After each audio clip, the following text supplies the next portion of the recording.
Hello viewers, welcome back another cooking video. आज मैं आपके लिए लेके आ चुका हूँ एक नई डेजर्ट जिसको हम कहते हैं शीर खोरमा। ये डेजर्ट बहुत ही टेस्टी होती है। आप इसको घर में ज़रूर ट्राई करें क्योंकि इस डेजर्ट को बनाना बहुत ही आसान है। अगर आप हमारे चैनल पर नए हैं तो हमारे चैनल को ज़रूर सब्सक्राइब करें और वीडियो को अंत तक ज़रूर देखें। तो चलो हम बनाते हैं अपनी डेजर्ट शीर खोरमा।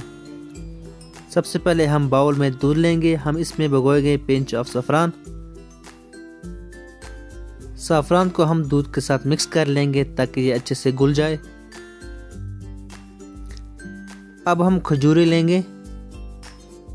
खजूरों में हम 1 कप दूध डालेंगे। खजूरों को दूध में मिक्स कर लेंगे और इसको हम 10 से 15 मिनट तक छोड़ देंगे ताकि खजूरें सॉफ्ट हो जाए।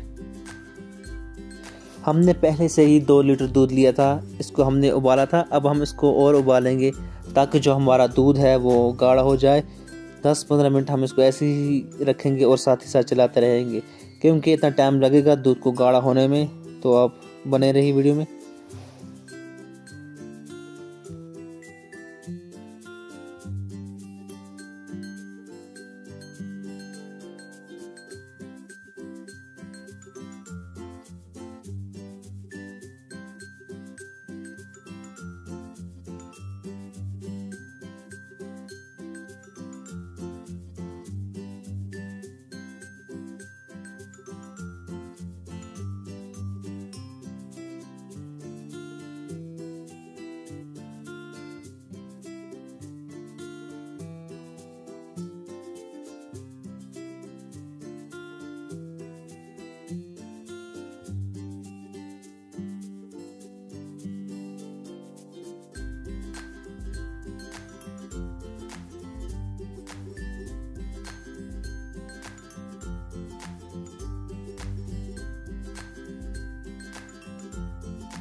दूध हमारा तैयार हो चुका है।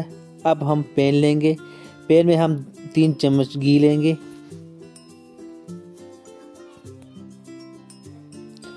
अब हम इसमें ड्राई फ्रूट्स डालेंगे और ड्राई फ्रूट्स को हम इसमें अच्छे से फ्राई करेंगे।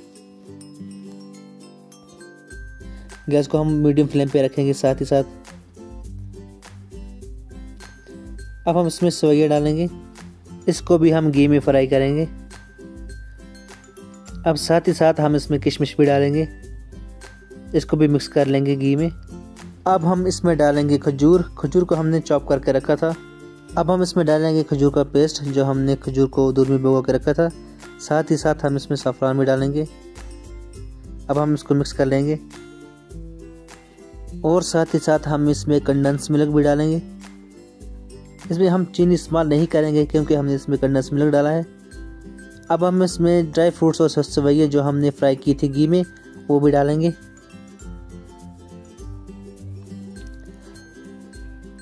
आप देख सकते हैं साथ ही साथ ये सभी उबल भी रहे हैं। अब हम इन सभी को मिक्स भी कर लेंगे ताकि ये अच्छे से दूध में घुल जाए।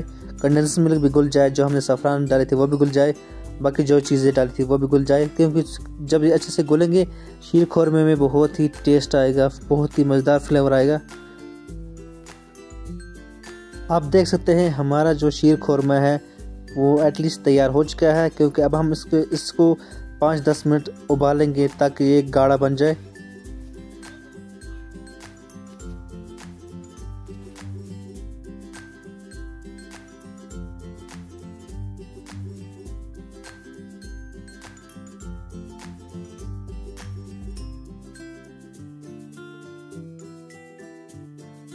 तो आप देख सकते हैं हमारा शीर खोरमा बन के तैयार हो चुका है। हम इसको सर्व करेंगे और सर्व करने के बाद हम इसको ठंडा करेंगे। ठंडा करके हम खाएंगे इसको। इसको ठंडा करके खाने में बहुत ही मज़ा है, बहुत ही टेस्ट आता है। आप भी इसको ठंडा करके ज़रूर खाएं, आपको भी बहुत टेस्ट आएगा। आई होप आपको मेरी रेसिपी बहुत ही अच्छी लगी होगी। आप भी इसको घर में ज़रूर ट्राई करें, अपने फैमिली वालों के साथ इसको बना के खाएं। तो मिलते हैं नेक्स्ट वीडियो में, तब के लिए टेक केयर, बाय बाय, खुदा हाफिज़।